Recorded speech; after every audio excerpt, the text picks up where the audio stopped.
Hello student, myself doctor Prashant. और आज हम स्टार्ट करने जा रहे हैं केमिस्ट्री का जो फर्स्ट चैप्टर है हमारा सॉलिड स्टेट। क्लियर है? देखो, बहुत बच्चे का डिमांड था कि सर आप हमें सॉलिड स्टेट या केमिस्ट्री स्टार्ट कर दें। तो केमिस्ट्री स्टार्ट इसलिए किया जा रहा है ताकि बच्चे को बोर्ड और नीट का जो एग्ज़ाम आने वाला है, क्योंकि अभी लॉकडाउन चलेगा लंबा, तो इस चक्कर में हम चाहते हैं कि बच्चे को अगले नेक्स्ट एग्ज़ाम जब भी आए, जो 12th में अभी जो बच्चे हैं उनका जब नेक्स्ट एग्ज़ाम आए तो उनको ये दिक्कत ना हो। क्लियर है? तो इसके लिए हम स्टार्ट करने जा रहे हैं सॉलिड स्टेट। समझ में आ रहा है? तो देखो सुनो, सॉलिड स्टेट स्टार्ट करते हैं। देखो, सॉलिड स्टेट स्टार्ट करने से पहले आप हमें बताएं कि मैटर का कितने स्टेट होते हैं। मैटर का कितने स्टेट होते हैं? State of matter, state of matter. Matter के कितने स्टेट होते हैं बताओ? मैटर के कितने स्टेट होते हैं? स्टेट ऑफ मैटर अभी हम पढ़ेंगे। मैटर के स्टेट मतलब, मैटर का मतलब पदार्थ। क्या होता है? पदार्थ। अरे पदार्थ के कितने अवस्था होते हैं? 3 अवस्था होते हैं सर। कौन कौन?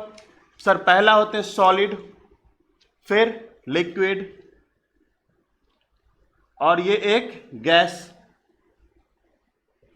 सॉलिड, लिक्विड और गैस। देखो एक्चुअली में ये जितने भी हम इस सॉलिड स्टेट में तुम्हें पढ़ाएंगे, अगर तुम्हारा इमेजिनेशन पावर, इमेजिन कर पाते हो, सोच पाते हो कि जो सर बोल रहे हैं, जैसे हमने बोला रेक्टेंगल, आपके दिमाग में आ जाना चाहिए रेक्टेंगल। आपको हमने बोला स्क्वायर, आपके दिमाग में आ जाना चाहिए स्क्वायर। आपको हमने बोला कि सर्कुलर, तो आपके दिमाग में सर्कुलर भी आ जाना चाहिए। क्लियर है? हमने आपको बोला क्यूबॉइडल, तो आपके दिमाग में क्यूबॉइडल घूमना चाहिए। क्लियर है? तो अगर आपका इमेजिनेशन पावर अच्छा है तो आपको सॉलिड स्टेट समझने में कोई भी दिक्कत नहीं होने जा रहा है। क्लियर है बेटा? तो चलो ठीक है, इस समझने से पहले चलो हमने ये बताया ना कि स्टेट ऑफ मैटर। मैटर मतलब पदार्थ, जो भी सब्सटेंस देख रहे हैं पदार्थ। अरे जो भी चीज हमें आसपास में नजर आ रहा है सारे क्या है? पदार्थ ही तो है। तो हमने ये कहा कि स्टेट ऑफ मैटर, पदार्थ के कितने अवस्था होते हैं। तो आपको याद होगा, आपने जब 10th से पहले पढ़ा था, 10th में पढ़ा था पदार्थ की 3 अवस्था। कौन? ठोस, द्रव और गैस। इसी चीज को हमने क्या बोला? सॉलिड, लिक्विड और गैस। ठोस, द्रव और गैस। यहीं पे क्या बोल दिया इंग्लिश में इसको? सॉलिड, लिक्विड और गैस। क्लियर है? तो यहां पे जो हमारा टॉपिक है, हमारा टॉपिक क्या है? Solid state. क्या है बेटा? Solid state. मेरा टॉपिक क्या है यहाँ पे? Solid state. सर लिक्विड और गैस स्टेट आप क्यों नहीं पढ़ाएंगे? देखो, ये जो गैसियस स्टेट है इसको हमने क्लास 11th में डील किया था। गैसियस स्टेट ऑफ मैटर को कहां पढ़ा था? क्लास 11th के केमिस्ट्री के अंदर। क्लियर है? सर ये लिक्विड को हमने फिजिक्स में पढ़ा था, फिजिक्स में पढ़ा था, ये भी क्लास 11th में, फ्लूइड मैकेनिक्स और डायनामिक्स। क्लियर है? तो ये कहां पढ़ा था हमने? क्लास 11th में। ये गैस कहां पढ़ा था? क्लास 11th में। 12th में क्या है? Solid state. सिर्फ 12th में क्या दिया हुआ है? Solid state. तो अब हमारा जो भी डिस्कशन होगा वो किस पे होगा? सॉलिड स्टेट के ऊपर। अरे समझ में आ रहा है? तो सॉलिड स्टेट, देखो सर इस तीनों में क्या अंतर है? इस तीनों में सॉलिड, लिक्विड और गैस में क्या अंतर है? क्लियर है? देखो सुनो, एक चीज बात समझो कि सर सॉलिड को हम सॉलिड क्यों बोल रहे हैं, लिक्विड को लिक्विड को क्यों बोल रहे हैं और गैस को गैस क्यों बोल रहे हैं। क्लियर है? तो एक चीज हमें बताओ कि ये जो जितने भी चीज है, ये सॉलिड हुआ, ये लिक्विड हुआ, ये गैस हुआ, किस चीज से मिलके बना होगा? सर ये छोटे छोटे एटम से मिलके बना होगा। किससे बना होगा बेटा? एटम से बना होगा।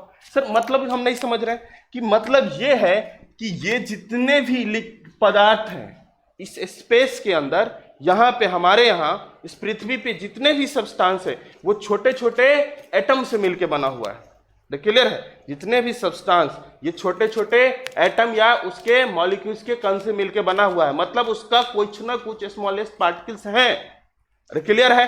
तो मतलब ये है कि ये जो जितने भी छोटे छोटे पार्टिकल्स हमारे पास था, ये सारे मिलकर क्या बना दिया?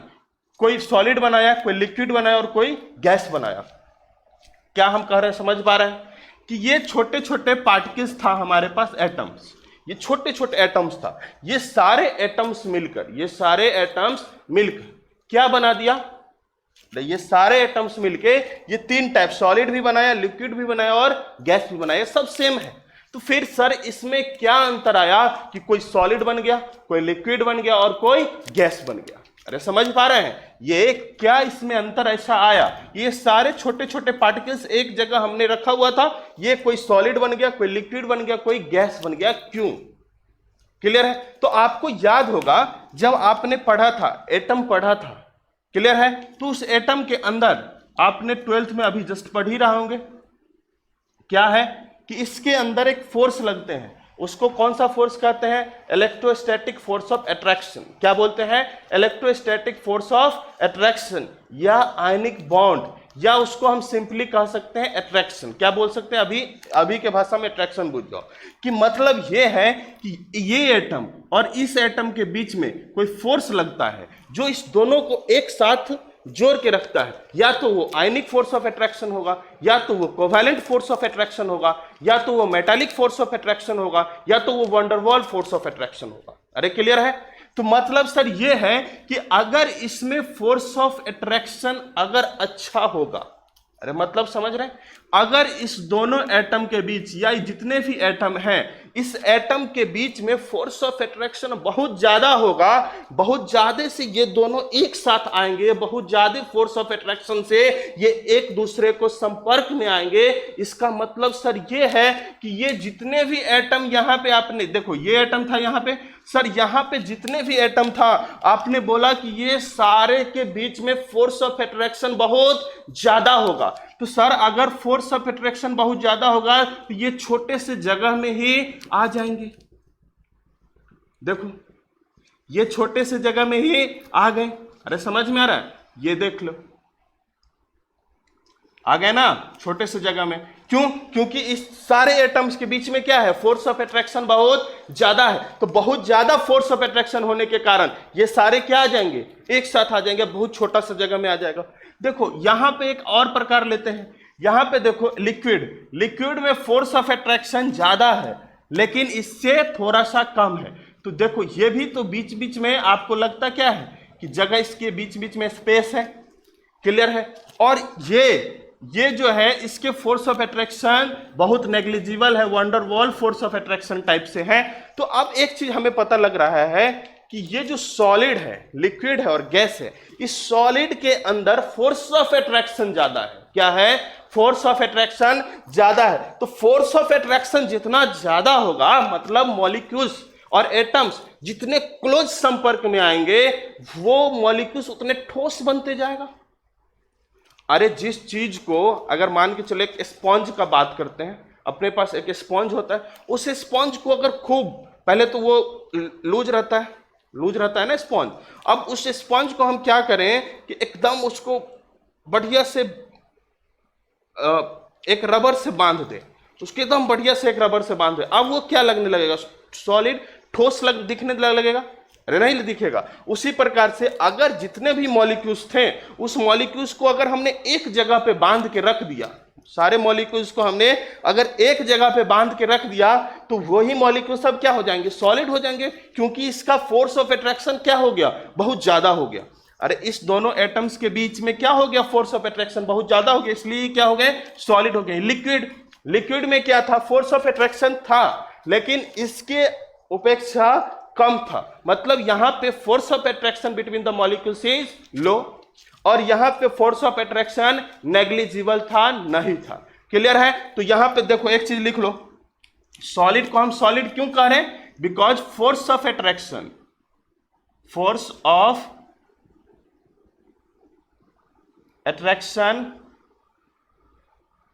बिटवीन मॉलिक्यूल्स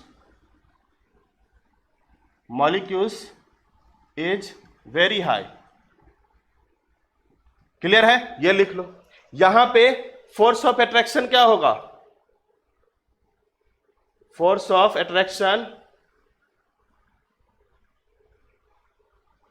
इज लो और यहां पे फोर्स ऑफ अट्रैक्शन क्या होगा? फोर्स ऑफ अट्रैक्शन इज, बताओ, नेग्लिजिबल। जल्दी से लिख लो इसको। देख लिए, फोर्स ऑफ अट्रैक्शन यहां सॉलिड में हाई होगा, फोर्स ऑफ अट्रैक्शन लिक्विड में लो होगा, और इस गैस में negligible force of attraction between the molecules होंगे। क्लियर है? तो ये सब सारे चीज देखो, force of attraction between the molecules, यहां पे हम सारा चीज लिखाए हैं, जल्दी से करो, जल्दी करो, स्क्रीनशॉट लो। चलो स्टार्ट करते हैं, वो लिख लिए थे पुराना, ठीक। तो अभी जो हमारा टॉपिक है क्या है? Solid state. क्या है? Solid state. तो हम इसमें लिक्विड और गैसेस स्टेट के बारे में बिल्कुल भी बात नहीं करेंगे। समझ में आ रहा है? तो यहां पे सिर्फ किसके बारे में बात करना है हमें? सॉलिड स्टेट के बारे में। समझ में आ रहा है? तो वहां पे हमने लिखाया था ना कि सॉलिड, अभी जस्ट पहले क्या लिखाया था कि सॉलिड, लिक्विड और गैस। सॉलिड में क्या लिखाया था? सॉलिड के पास फोर्स ऑफ अट्रैक्शन जो मॉलिक्यूल्स और उसके जो पार्टिकल्स होते हैं उसके बीच में क्या होता है? बहुत ज्यादा होता है। क्लियर है? तो यहां हमें सिर्फ क्या स्टार्ट करना है? सॉलिड। तो अब हमें बताओ कि what is solid? Solid, solid किसके अवस्था है? कि मतलब सॉलिड किसके अवस्था है? State of matter. तो हम लिख सकते हैं सॉलिड इज, मतलब solid is that state of matter, that state of matter, matter in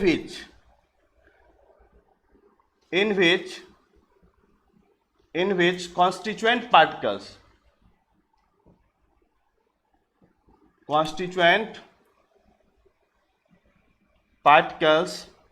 are held with very strong force of attraction, strong force of attraction। Clear है? तो ये हमने क्या बताया कि सॉलिड क्या होते हैं?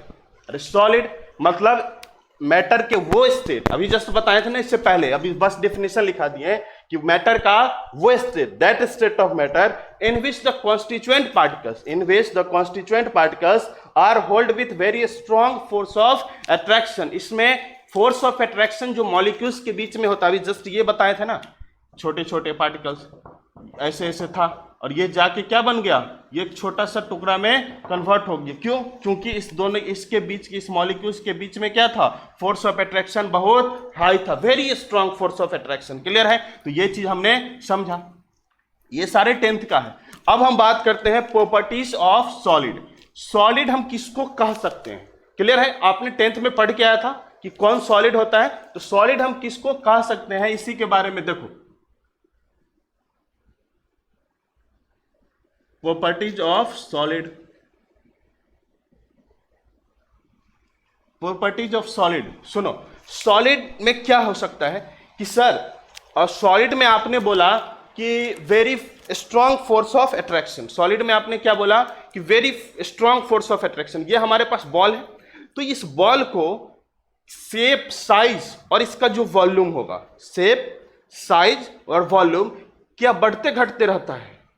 नहीं। लेकिन जो गैस होता है, हमारे पास जो गैस है, अगर गैस को, हमारे पास बड़ा सिलेंडर है तो गैस का शेप बड़ा सिलेंडर जैसा हो जाएगा। अगर हमारे पास छोटा सिलेंडर है गैस का, तो गैस का शेप कैसा हो जाएगा? छोटा सिलेंडर। अगर मान के चलो हमारे पास दूध है, मिल्क है, मिल्क क्या है? लिक्विड है, ये तो सबके पास होता है। मिल्क को अगर हम कप में पी रहे हैं तो उसका मिल्क का शेप कैसा है? कप जैसा। अगर हम उसी मिल्क को ग्लास में रख रहे हैं तो उसका मिल्क का शेप कैसा है? ग्लास जैसा। अगर उसी दूध को, उसी मिल्क को कटोरा में, बाउल में रख रहे हैं तो उसका शेप कैसा है? कटोरा जैसा। अरे समझ में आ रहा है? तो मतलब क्या है कि जो सॉलिड होते हैं उसका शेप, साइज और वॉल्यूम चेंज नहीं होते हैं। मतलब shape, size and volume of the solid are fixed. Clear है? ये समझाने का कोशिश कर रहे थे। क्या लिक्विड और गैस में शेप, साइज और वॉल्यूम फिक्स होता है? नहीं होता है। तो चलो लिखो, पहला पॉइंट क्या लिख दोगे? यही सब आता है लिखने को बोर्ड के अंदर। पहला पॉइंट क्या लिख दोगे? इसमें सिर्फ थ्योरी है, कुछ भी नहीं कर सकते। क्लियर है? तो पहला पॉइंट बताओ, जब न्यूमेरिकल होगा तब वहां पे पढ़ाएंगे। समझ में आ रहा है? पहला पॉइंट लिखो, shape, size and volume are fixed. अरे समझ में आ रहा है? Shape, size and volume are fixed. Clear है? तो इसके सॉलिड के शेप, साइज और वॉल्यूम क्या हो रहे हैं? फिक्स्ड हो रहे हैं। और सेकंड देखो, अब हमने बताया कि सॉलिड सॉलिड के अंदर ये हमारा बॉल है, ये सॉलिड, तो क्या इस सॉलिड को इसको दबा सकते हैं? नहीं दब रहा है, नहीं दब रहा है ये, तो मतलब और दब भी रहा है तो बहुत कम, नेग्लिजिबल दब रहा है। क्लियर है? तो हम इसको क्या बोलेंगे? Compressibility factor. इसको कंप्रेसिबिलिटी फैक्टर इसका क्या है? लो है या हाई है? सर लो है। क्यों? क्योंकि कंप्रेसिबिलिटी फैक्टर का मतलब दबना। ये दब कम रहा है या ज्यादा रहा है? सर कम रहा है, तो इसको हम लिख सकते हैं कंप्रेसिबिलिटी फैक्टर क्या होता है? लो होता है।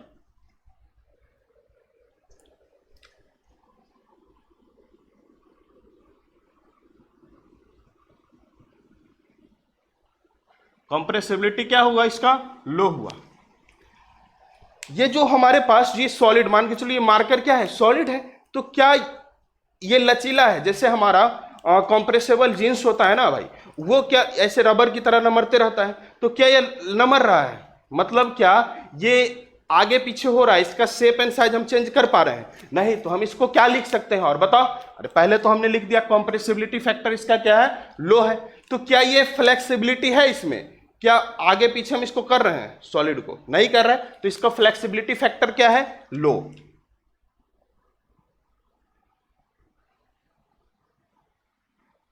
फ्लेक्सिबिलिटी इसका क्या है? लो है। क्लियर है? चौथा देखो, सुनो, जो सॉलिड और लिक्विड और गैस, मान के चलो परफ्यूम को यहां मारे, यहां पे हम परफ्यूम छोड़ दिए, परफ्यूम छोड़ते ही पूरा क्लासरूम में क्या चला गया? उसका सुगंध आ गया। लेकिन क्या हम कोई चीनी लाते हैं और चीनी को रखते हैं, तो क्या वो चीनी का सुगंध पूरे क्लासरूम में फैल जाता है? या उस चीनी का हो सकता है वो चीनी थोड़ा सा सुगंध दे?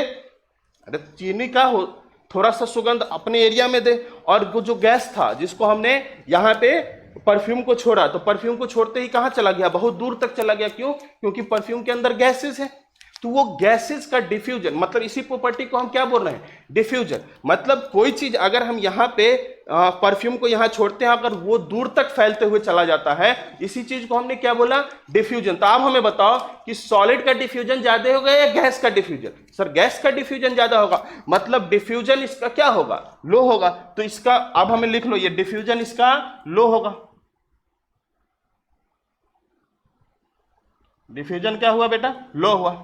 अब पांचवा, चलो अब एक चीज बताओ कि आपने बात की, आपने देखा सॉलिड का जाते ही दिमाग में लोहा आ जाता है। अरे लोहा, रॉड। तो अब कोई भी चीज को आप देखोगे, किसी भी चीज को, बर्तन हमें क्या चीज का है? लोहा का। क्यों है? अरे क्यों है? सॉलिड होते हैं ना सारे, ये बर्तन वगैरह सब सारे चीज क्या है? सॉलिड है। या कोई भी चीज जो मान के चलो भट्टी में यूज करते हैं हम लोग, चिमटा पकड़ते हैं, वो क्या है? सॉलिड है। तो अब बताओ उसका जो मेल्टिंग पॉइंट होगा और बॉइलिंग पॉइंट, मतलब मेल्टिंग का मतलब पिघल जाने वाला प्रॉपर्टी, मेल्टिंग का मतलब क्या? पिघल जाने वाला प्रॉपर्टी। तो मेल्टिंग पॉइंट और बॉइलिंग पॉइंट किसका ज्यादा होगा? सॉलिड या गैस का या लिक्विड का? कौन जल्दी पिघल जाएगा या बॉइल करने लगेगा, उबलने लगेगा? कौन करने लगेगा? गैस पहले, उसके बाद लिक्विड। अब सबसे कम जो कम करेगा बॉयल, ज्यादा टेम्परेचर जिसमें देना पड़ेगा, वो क्या होगा? सॉलिड। क्लियर है? तो हम कह सकते हैं कि melting and boiling point of solid is high. Melting point MP लिख देते हैं and boiling point are high. अरे समझ में आया? मेल्टिंग और बॉइलिंग पॉइंट क्या हो गया? हाई हो गया। क्लियर है? अब चलो छठा इंपॉर्टेंट है। आपने एक चीज देखा होगा कि जनरली जितने भी वायर्स बनाए जाते हैं, तार बनाए जाते हैं, उस तार के अंदर आप जाके देखना कॉपर होते हैं, अरे होते हैं, या एल्युमिनियम होते हैं। वो कॉपर एल्युमिनियम क्या है? सॉलिड तो है। मतलब जनरली ये जो सॉलिड है, और या जो बर्तन हमने देखा, बर्तन पैन वगैरह जो बनाया जाता है, या आपका जिसमें कुकर वगैरह, वो सब क्या है? सॉलिड है। हम सॉलिड ही क्यों बनाते हैं पैन और कुकर को? क्योंकि solid is the best conductor of heat. वो हीट को नीचे से ऊपर तक आराम से ट्रांसमिट करता है, कंडक्ट करता है। क्लियर है? तो हम ये कह सकते हैं कि जनरली जो ये होते हैं सॉलिड्स होते हैं, दे आर बेस्ट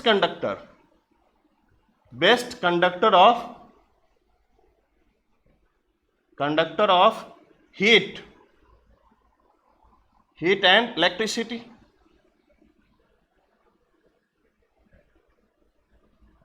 अरे समझ में आ रहा है? मतलब सुनो, अभी हमने इतने सारे पॉइंट, सबसे पहले हमने देखा सॉलिड, सॉलिड क्या है? Solid is that state of matter in which the constituent particles are held with the very strong force of attraction. इस चीज को हमने अच्छी तरह से समझा था।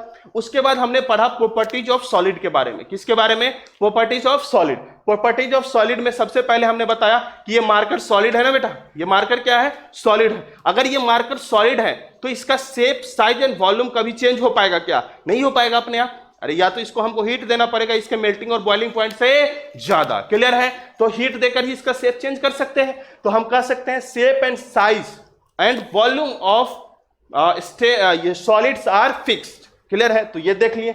इसका कॉम्प्रेसिबिलिटी फैक्टर, क्या ये कॉम्प्रेस हो रहा है, जत रहा है हमसे? नहीं। क्या ये लचीलापन है? नहीं है। तो हम ये कह सकते हैं compressibility factor and flexibility factor क्या है इसके? लो है। और हमें बताओ डिफ्यूजन। डिफ्यूजन में हमने गैस का एग्जांपल लिया। गैस को यहां पे अगर किसी भी चीज को रख दो और उस डिफ्यूज हो रहा है नेचर में, जैसे क्या हम चीनी को यहां रख देंगे तो डिफ्यूज हो के भाग जाएगा? नहीं। लेकिन अगर गैस को यहां पे हम रखते हैं, अगर छोड़ देते हैं गैस को यहां पे, परफ्यूम को छोड़ते हैं, तो उसका क्या हो रहा है? दूर तक जा रहा है। तो उसी प्रॉपर्टीज को हमने क्या बोला? डिफ्यूजन। तो डिफ्यूजन इसका लो होगा या हाई होगा? सर एकदम से लो होने चाहिए क्योंकि गैस के हाई है। क्लियर है? चल आप बताओ कि ये मेल्टिंग पॉइंट और boiling point, melting point, boiling point आपने समझा होगा कि कुकर क्या है? सॉलिड है। कुकर को अगर हम आग पे चढ़ाते हैं तो वो जल्दी बॉयल नहीं करता है, लेकिन उसी के कुकर के अंदर जो पानी होता है वो क्या करने लगता है? बॉयल करने लगता है। नहीं, तो बॉयल करने लगता है, इसका मतलब क्या है कि सॉलिड के जो बॉइलिंग पॉइंट है वो ज्यादा है, मेल्टिंग पॉइंट भी इसके ज्यादा है। क्लियर है? तो ये समझने की कोशिश की। हमने ये बताया कि ये they are the best conductor of heat and electricity. क्यों हमने बता रहा है कि best conductor of heat and electricity है? क्योंकि सर हमने देखा कि घर के अंदर जितने भी वायर हैं, सारे वायर्स के अंदर क्या रखा हुआ है? कॉपर। अरे कॉपर और एल्युमिनियम, कॉपर और एल्युमिनियम का वायर है। ये सारे क्या है? सॉलिड है। और जितने भी पैन वगैरह बर्तन है, सारे बर्तन किस चीज का बना हुआ है? सॉलिड का। तो कंसेप्ट क्या था इस सॉलिड के बनाने का? क्योंकि they are the best conductor of heat and electricity. ये सॉलिड जो है से कंडक्ट कर सकते हैं किसको? हीट और इलेक्ट्रिसिटी को अच्छी तरह से। क्लियर है? तो ये सारे पॉइंट आप याद कीजिए, सारे पॉइंट 10th के ही हैं, कोई बड़ा चीज नहीं है। समझ में आ रहा है? और हमने कोशिश भी किया इस चीज को समझाने का। ठीक है, चलो देख लो, जल्दी लिखो, स्क्रीनशॉट लो जल्दी। पिछले वाले हम लोग लिख लिया था। अब हम सॉलिड के बारे में, इसके टाइप्स पढ़ते हैं, टाइप्स ऑफ सॉलिड। क्लियर है? तो टाइप्स ऑफ सॉलिड पढ़ने से पहले एक चीज बताओ, इसको हम सॉलिड को सॉलिड बोल क्यों रहे हैं? सॉलिड को सॉलिड बोल क्यों रहे हैं? ये क्वेश्चन जानने का कोशिश करो कि सॉलिड को सॉलिड क्यों बोल रहे हैं। क्योंकि सर ये जो सॉलिड था वो पार्टिकल से मिलके बना हुआ था। ये बहुत सारे पार्टिकल्स थे और ये पार्टिकल्स क्या कर दिए? एक सॉलिड का फॉर्मेशन कर दिया। ये पार्टिकल्स क्या बना दिया? इसको सॉलिड बना दिया। तो सॉलिड को हम सॉलिड क्यों बोल रहे हैं? क्योंकि कॉन्स्टिट्यूएंट पार्टिकल्स ये किससे मिलके बना हुआ है? एटम या मॉलिक्यूल्स। ये एटम मॉलिक्यूल्स इसके क्या हैं? Constituent particles. तो हम ये कह सकते हैं कि कॉन्स्टिट्यूएंट पार्टिकल्स इस सॉलिड के क्या हैं? वेरी क्लोजली पैक्ड हैं। कॉन्स्टिट्यूएंट पार्टिकल्स क्या है? सॉलिड के वेरी क्लोजली पैक्ड, बहुत ज्यादा पैक्ड है। क्लियर है? तो हम लिख सकते हैं यहां पे कॉन्स्टिट्यूएंट पार्टिकल्स का मतलब क्या है? एटम और मॉलिक्यूल्स। क्लियर है? तो हम लिख सकते हैं constituent particles, constituent particles are very closely packed.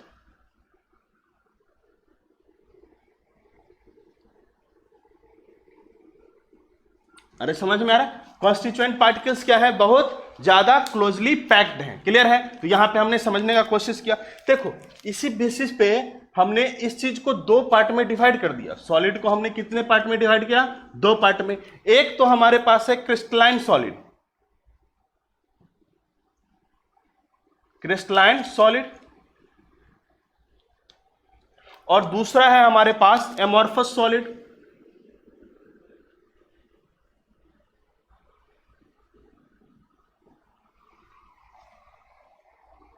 Clear है? तो एक है हमारे पास क्रिस्टलाइन सॉलिड और दूसरा क्या है? Amorphous solid. इसी बीच में एक लाइन मार दो। समझ में आया? ये लाइन मार दी। और इसी के बीच में हमें देखो, इस दोनों को समझने के लिए हमें 4 पॉइंट की जरूरत है। 4 पॉइंट के अंदर हमें इसको समझ लेना। क्लियर है? एक्चुअली यहां पे सिर्फ थ्योरी पोर्शन, इसलिए लिखवाने का काम ज्यादा हो रहा है। समझ में आ रहा है? चलो देखो, क्रिस्टलाइन सॉलिड। क्रिस्टलाइन सॉलिड क्या होता है? अभी हमने बताया कि ये जो कॉन्स्टिट्यूएंट पार्टिकल्स है वो क्या है, बहुत ज्यादा क्लोजली पैक्ड है। कॉन्स्टिट्यूएंट पार्टिकल्स क्या है, क्लोजली पैक्ड है। इसी के बेसिस पे तो देखना है, हमने बताया उसी के बेसिस पे ये दोनों डिवाइड हम कर दिए। तो अब हमें बताओ कि सर मान के चलो एक हम ले लेते हैं आयनिक सॉलिड का बात करते हैं। एग्जाम्पल समझो, एग्जाम्पल समझो आयनिक सॉलिड, आयनिक सॉलिड, अरे क्लियर है, हम बात कर रहे हैं अभी आयनिक सॉलिड का। मान के चलो आयनिक सॉलिड में क्या हो सकता है एग्जाम्पल सर, NaCl नमक हो सकते हैं, KCl, ZnCl, ZnS, ये सब हमारा क्या है, आयनिक सॉलिड का एग्जाम्पल है। अभी नहीं, वो अपने जगह पे याद करेंगे, अभी सिर्फ समझा रहे हैं। तो सर आयंस जो है ये आयनिक सॉलिड है, ये जो NaCl है जो एक Na प्लस और Cl माइनस से मिलकर बना है, और इसी प्लस और माइनस के बीच में फोर्स ऑफ अट्रैक्शन है, आयनिक फोर्स ऑफ अट्रैक्शन, क्लियर है, जिसको ही तो हम बोल रहे हैं electrostatic force of attraction, clear है। तो आयनिक फोर्स ऑफ या इलेक्ट्रोस्टैटिक फोर्स ऑफ अट्रैक्शन इसमें है, और ये बहुत ज्यादा हाई है, इसलिए क्या है, ये सॉलिड है, और इसलिए ये क्या है, सॉलिड है। इसका मतलब सर ये है कि जो भी एक मान के चलो ये नमक का टुकड़ा है हमारे पास, नमक का टुकड़ा, इस नमक के टुकड़े में Na plus Cl minus, Na plus Cl minus, मतलब हम ये कह सकते हैं plus minus plus minus plus minus क्या है, पैक्ड होगा एकदम। अरे कहीं पे क्या होगा, एकदम पैकिंग होगा उसका, तब तो ये सॉलिड बन गया है। तो ये यहाँ पे Na और Cl का क्या हो गया है, पैकिंग है, अच्छी तरह से ये पैक्ड है, क्लियर है। तो इसीलिए हम इसको क्या बोल दिए, सॉलिड या क्रिस्टलाइन सॉलिड, क्लियर है। तो देखो सुनो, हम पैकिंग के बेसिस पे बोल रहे हैं, पैकिंग इसमें भी होता है और उसमें भी होता है, लेकिन ये जो पैकिंग है आपने देखा plus minus plus minus plus minus, ये इसी प्रकार के चैन कंटिन्यू चलते हैं, इसी प्रकार के चैन कंटिन्यू चलते हैं। मतलब ये है कि regular arrangement of constituent particles for long range, हम इसको क्या बोल सकते हैं, रेगुलर अरेंजमेंट ऑफ, ये क्या है प्लस माइनस क्या है इसके, constituent particles, the regular arrangement of constituent particles for long range, अरे लंबे रेंज के लिए, ऐसा नहीं है कि थोड़ा सा ही में हो जाएगा। अरे ये बात समझ में आ रहा है। अगर मान के चलो इधर ही कोई मॉलिक्यूल्स है जो एमॉर्फस सॉलिड का बना हुआ है, अरे कोई ये तो क्या है हमारे क्रिस्टलाइन सॉलिड, मान के चलो इधर कुछ एमॉर्फस सॉलिड है, तो यहां पे होगा प्लस माइनस, प्लस माइनस से छोड़ो, दो चीज से मिलकर बना हुआ है, एक कट्टो एक जीरो, किससे मिलकर बना है, एक कट्टो से एक जीरो से, समझ में आ रहा है। तो ये कैसा होगा, सुनिए कैसा हो जाएगा, इस टाइप से हो जाएगा,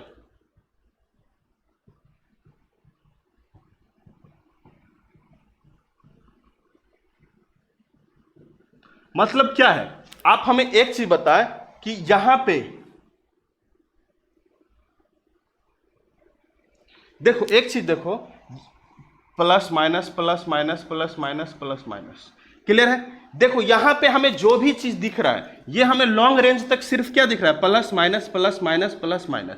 देखो यहां पे क्या है, जीरो कट्टो जीरो कट्टो कट्टो कट्टो कट्टो, मतलब यहां पे क्या है, ये जो पैकिंग है वो क्या हुआ है, शॉर्ट रेंज के लिए हुआ है, ये पैकिंग क्या हुआ, शॉर्ट रेंज के लिए, यहां पे पैकिंग क्या हुआ, लॉन्ग रेंज के लिए, क्लियर है।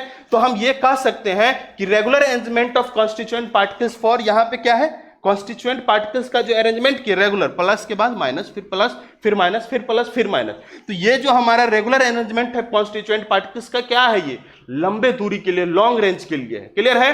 अरे यहां पे बहुत सारे मॉलिक्यूल्स एक ही अरेंजमेंट में आए हुए हैं, लेकिन यहां पे क्या है, ये जो मॉलिक्यूल्स है वो एक अरेंजमेंट में नहीं आया हुआ है। आया हुआ है क्या, पहले तो शॉर्ट रेंज है, जीरो कट्टो चालू हुआ, यहां पे इसके बाद कुछ उठपटांग हो गया, नहीं हो गया, यहां भी देखो जीरो कट्टो हुआ, फिर ये क्या हो गया, उठपटांग हो गया। मतलब हम ये क्या कह सकते हैं, यहां जो अरेंजमेंट है वो शॉर्ट रेंज के लिए है, यहां पे ही अरेंजमेंट है वो क्या है, लॉन्ग रेंज के लिए। अरे क्लियर है बात, नहीं समझ में आ रहा है। मतलब हम ये कह सकते हैं कि constituent particles,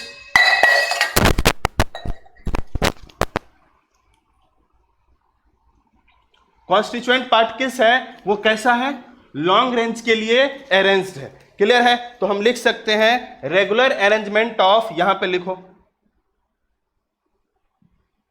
regular arrangement of constituent particles, constituent particles for long range. यहां पे क्या है बताओ जल्दी, एमॉर्फस सॉलिड में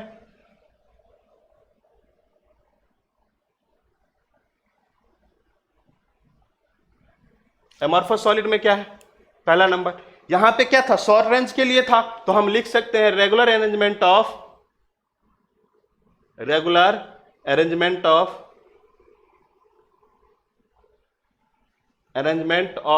constituent particles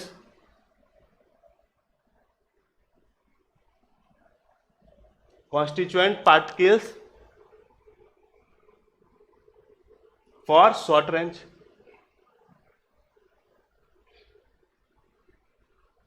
अरे ये बात समझ में आ रहा है? जैसे देखो अभी सुन लो,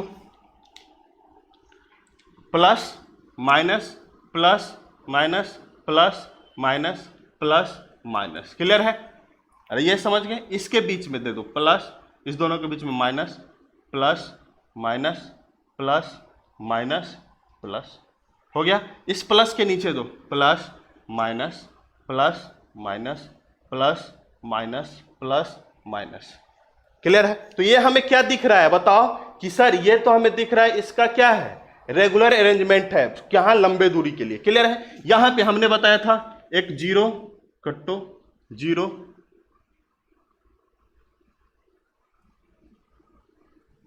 क्लियर है? तो यहां पे सर ये तो लॉन्ग रेंज हो गया, क्लियर है? ये क्या है, लॉन्ग रेंज, हमें कुछ दिख रहा है। अब मान के चलो इसी चीज को हम कह दें कि इस जीरो को ये कट्टो कर दो, हो गया। क्या ये लॉन्ग रेंज के लिए रेंज है, जीरो कट्टो, क्या ये लॉन्ग रेंज के लिए? नहीं, फिर यही होता है, हो गया।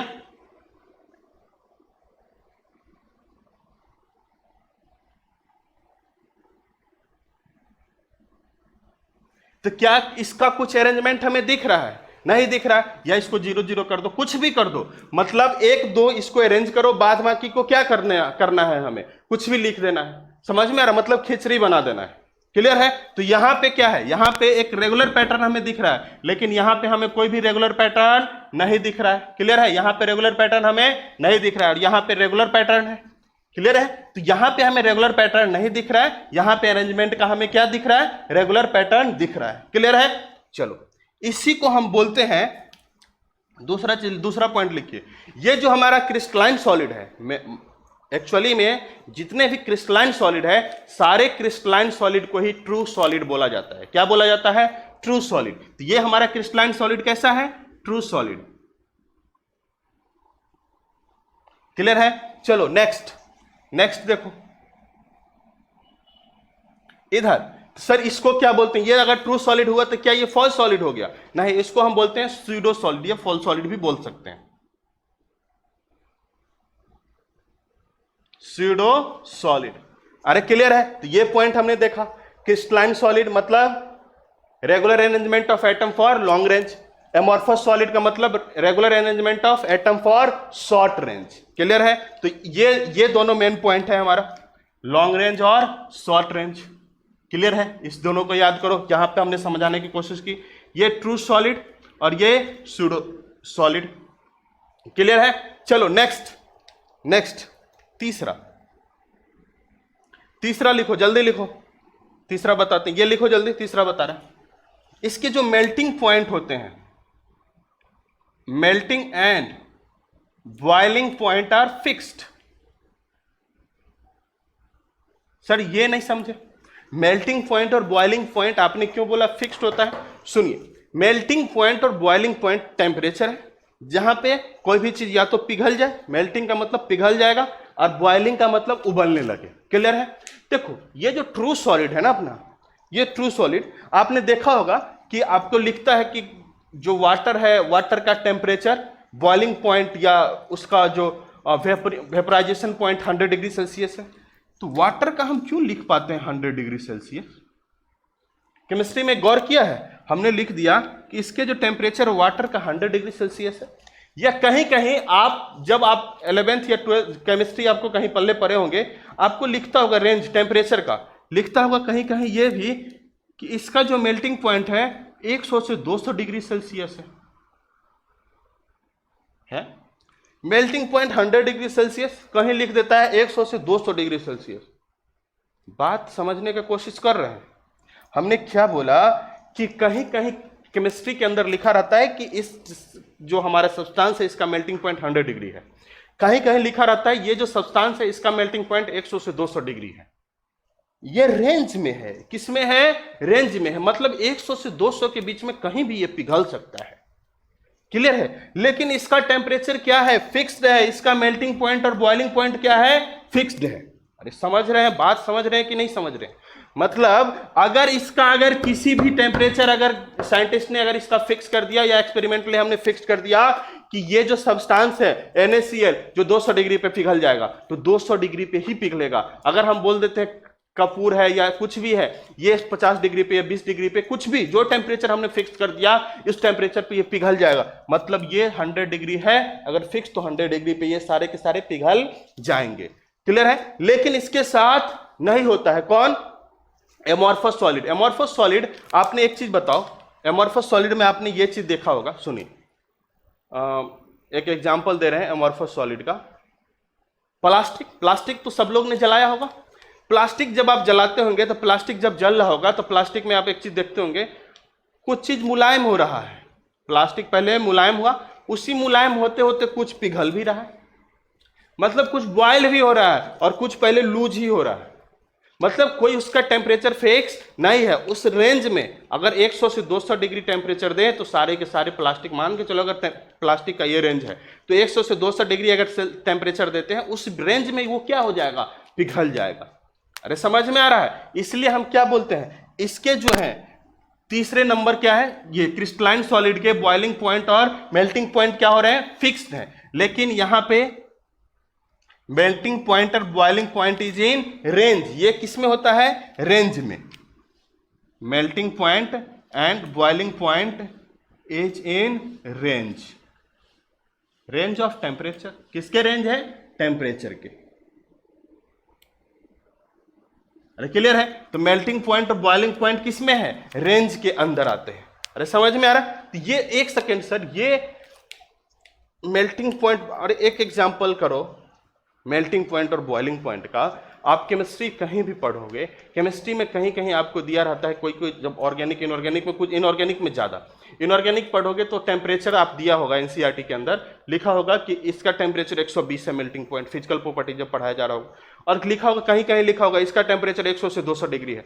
तो मतलब जहां भी किसी सॉलिड का लिख दे कि वो टेम्परेचर फिक्स्ड है, 120 है तो 120 है, 130 है तो 130 है, कुछ भी डिग्री सेल्सियस लिख दे तो वो समझना ना कि क्या है वो क्रिस्टलाइन सॉलिड। अगर इधर हो जाए तो वो कह दे वो रेंज में 100 से 200, तो वो समझ जाना कैसा सॉलिड था?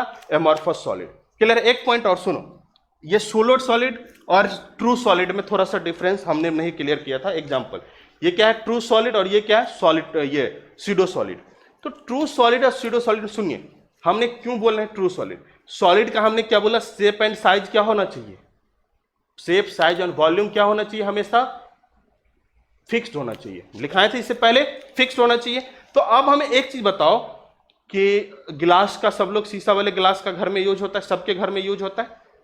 आप मम्मी से पूछना या उस चीज को गौर करना कि मम्मी कभी कभी बताएगी कि गिलास जो था ना बेटा, वो गिलास धीरे धीरे लगता है क्या पेंदी में मोटा हो गया, पेंदी उसका मोटा हो जाता है अपने आप। लाते हैं तो एक जैसा दिखता है, लेकिन जब वो गिलास 1 साल 2 साल 3 साल यूज हो जाता है तब उस गिलास का लगते रहता है पेंदी क्या हो गया?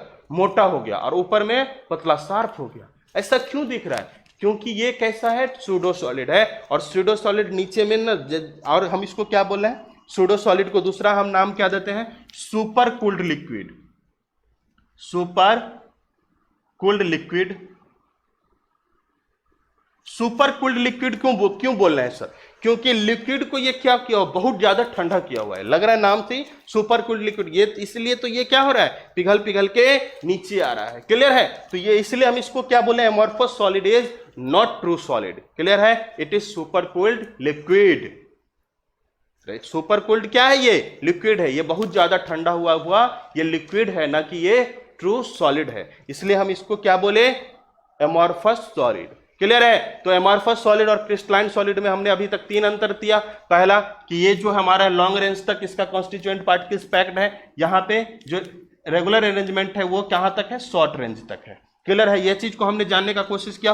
दूसरा ये ट्रू सॉलिड है और ये स्यूडो सॉलिड। ट्रू सॉलिड और स्यूडो सॉलिड हमने क्यों बोला ये बता दिए, क्योंकि स्यूडो सॉलिड ग्लास, एग्जाम्पल देंगे आगे, ग्लास है हमारा क्या है, स्यूडो सॉलिड है। तो जब हमारा ग्लास स्यूडो सॉलिड है तो उस ग्लास में हमें क्या दिख रहा है कि कभी कभी 2-3 साल बाद वो ग्लास नीचे मोटा हो जाता है, ऊपर पतला हो जाता है। क्यों? क्योंकि ये सुपर लिक्विड है और ये नीचे लिक्विड है तो पिघलेगा, तो ये पिघल पिघल के नीचे आ जाता है। क्लियर है। फिर हमने बात किया मेल्टिंग पॉइंट, बॉइलिंग पॉइंट जो है इसका क्या है, फिक्स्ड होते हैं, और यहाँ पे मेल्टिंग पॉइंट, बॉइलिंग पॉइंट जो टेम्परेचर के रेंज में होते हैं। एग्जाम्पल में लिख लेना, एग्जाम्पल जैसे 120 डिग्री सेल्सियस फिक्स्ड है। एग्जाम्पल यहाँ पे लिख लेना 100 से 200 डिग्री सेल्सियस। अगर इस टाइप से लिखा रहेगा तो हम क्या कहेंगे इसको, जल्दी करो, लिखो, स्क्रीनशॉट लो फटाक से, ले लिए, जल्दी कीजिए, स्क्रीनशॉट लीजिए इसका।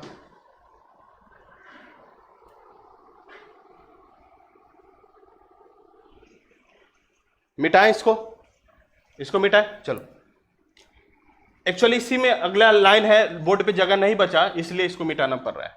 3 पॉइंट लिख लिए, चौथा पॉइंट,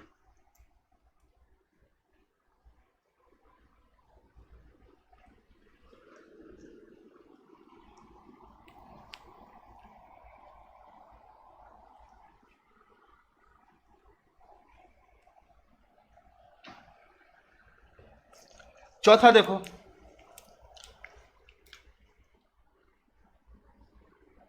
चौथा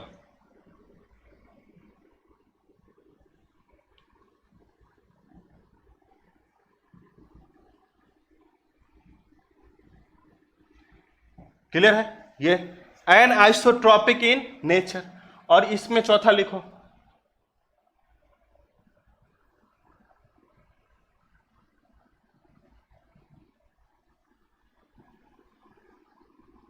नेचर। हमने ये क्यों बोला सर, ये हमने बोला आपको एन आइसोट्रॉपिक इन नेचर, और ये क्या है, आइसोट्रॉपिक इन नेचर। सर इसका मतलब हमें समझा दीजिए। क्लियर है। तो समझने से पहले इधर डायग्राम देखिए। हमने बताया था आपको कि ये plus minus plus minus plus और माइनस से मिलके बना है, ये हमने बताया था। सिर्फ समझने का कोशिश कीजिए, बाद बाकी सब हो जाएगा। अरे समझ में आ रहा है? ये देखो, ये इस दोनों के बीच में आप यहां दो minus plus minus plus minus plus minus. Clear है। यहां देखो, फिर दो, इसके नीचे प्लस के नीचे plus minus plus minus plus minus plus minus. Sir आप ये क्यों प्लस माइनस कर रहे हैं, क्यों इसको कर क्यों रहे हैं, क्योंकि ये लॉन्ग रेंज के लिए पैक्ट होते हैं सेम। क्लियर है। अभी जस्ट लिखाए थे ऊपर में, कॉन्स्टिट्यूएंट पार्टिकल्स लॉन्ग रेंज के लिए सेम पैकिंग होते हैं इसके, इसलिए लॉन्ग रेंज के लिए हमने क्या लिखा, सेम। यहां पे देखो हमने इसको बताया था कट्टो जीरो, कट्टो जीरो, पहले तो दो ठीक, उसके बाद कुछ लिख दो, कुछ हो गया,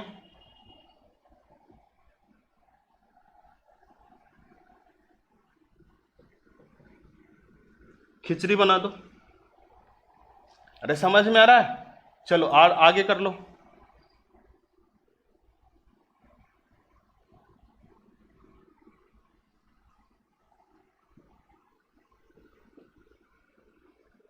हो गया। चलो इस टाइप से हमने देख लिया। तो हम क्यों बोल रहे हैं ये एमॉर्फस इन नेचर है और ये सॉरी ये एनाइसोट्रॉपिक नेचर का है और ये आइसोट्रॉपिक नेचर के, हम इसको क्यों बोल रहे हैं इस चीज को समझिए। देखिए हमने बोला आइसोट्रॉपिक का मतलब, आप ऊपर लिखो पहले, एनाइसोट्रॉपिक और आइसोट्रॉपिक का मतलब क्या होता है, सुनिए, लिखिए, different different physical properties in different direction.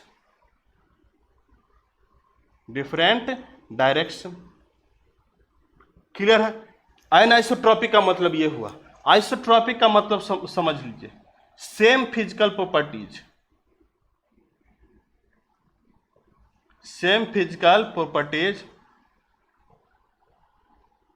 In different direction.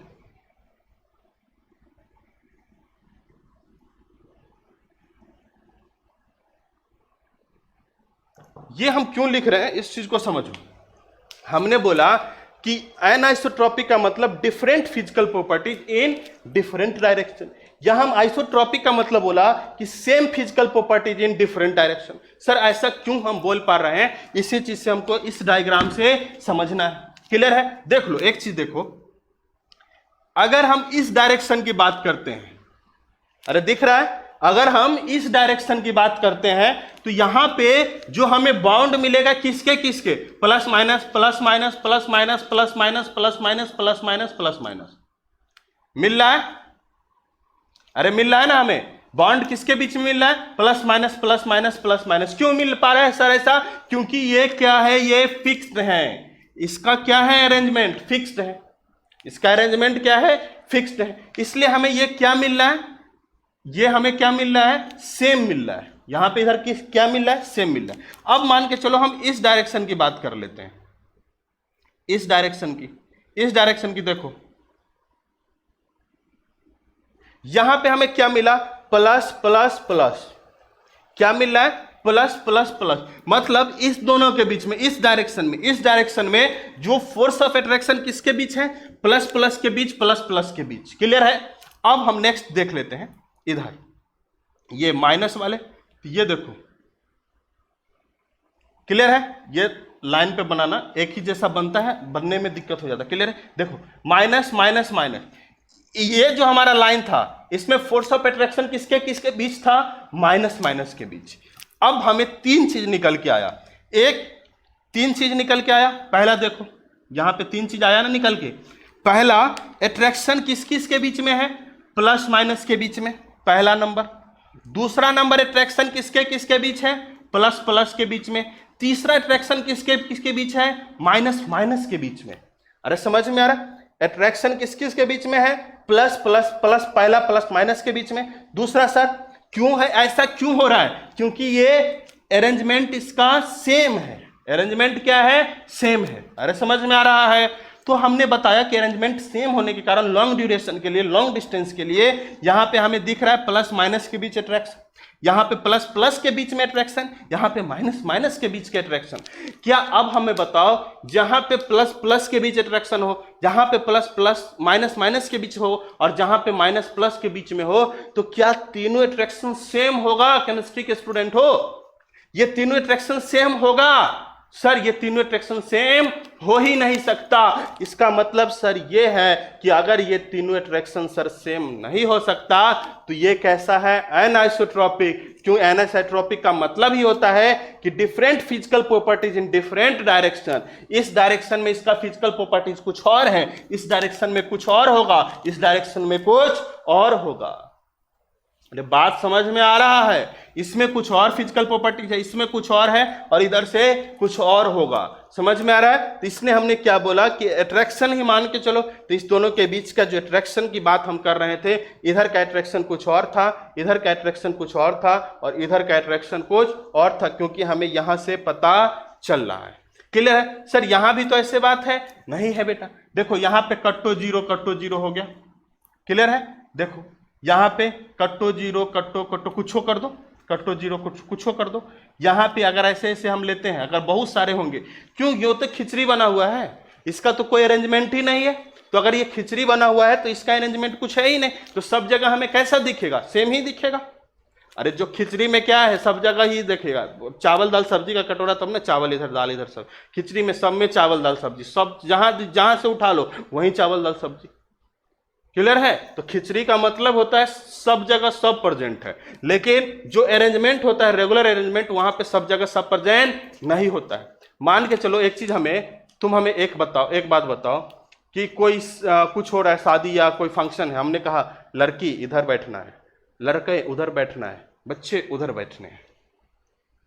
Clear है? तो अब अगर हमें यह देखना पड़ेगा कि इधर लड़की है, अगर इस अरेंजमेंट में जाएंगे तो इधर लड़की का है, तो लड़का लड़का के बीच का बॉन्ड टूट सकता है आसानी से, लड़की लड़की के बीच का बॉन्ड आसानी से टूट सकता है, बट लड़का लड़की के बीच का बॉन्ड आसानी से नहीं टूट सकता है। मतलब सर क्या है कि फिजिकल और केमिकल प्रॉपर्टीज जो रेगुलर अरेंजमेंट पे हैं उनका क्या है, अलग अलग हो सकते हैं। लड़की वाले पोर्शन में अलग हो सकते हैं, लड़के वाले पोर्शन में अलग हो सकते हैं, बच्चे वाले पोर्शन में अलग अट्रैक्शन हो सकते हैं। जहाँ पे लड़का लड़की मिक्स्ड है वहाँ पे अट्रैक्शन अलग हो सकते हैं। और खिचड़ी बना हुआ है तो कुछ अट्रैक्शन का बात ही हम नहीं कर पाएंगे। क्लियर है? तो ये चीज हम समझने की कोशिश किए, एनाइसोट्रॉपिक और आइसोट्रॉपिक का मतलब क्या होता है। क्लियर है? इसका झट से एग्जाम्पल लिख लीजिए, फटाक से एग्जाम्पल लिखिए। इसको मिटा देते हैं, इसको लिख लीजिएगा, चाहे यहीं पे एग्जाम्पल आप लिखिए। एग्जाम्पल इसका क्या होगा? Example NaCl, KCl, ZnS, quartz. Clear है? यहां पे एग्जाम्पल लिखो। एग्जाम्पल क्या हो सकता है सर? अभी तो आपने बताया ग्लास, ग्लास होगा कि नहीं? ग्लास होगा। और सर रबर, रबर भी होते हैं सर। और प्लास्टिक, प्लास्टिक घर में जो यूज होता है वो भी आपको लगेगा कि नीचे मोटा हो गया। क्लियर है? तो ये 3 एग्जाम्पल इधर, 3-4 एग्जाम्पल इधर, जल्दी से याद कीजिए। पहला टॉपिक आज का समाप्त होता है इंट्रोडक्शन का। अभी इंट्रोडक्शन और भी बचा हुआ है, समझ में आ रहा है? जल्दी करो।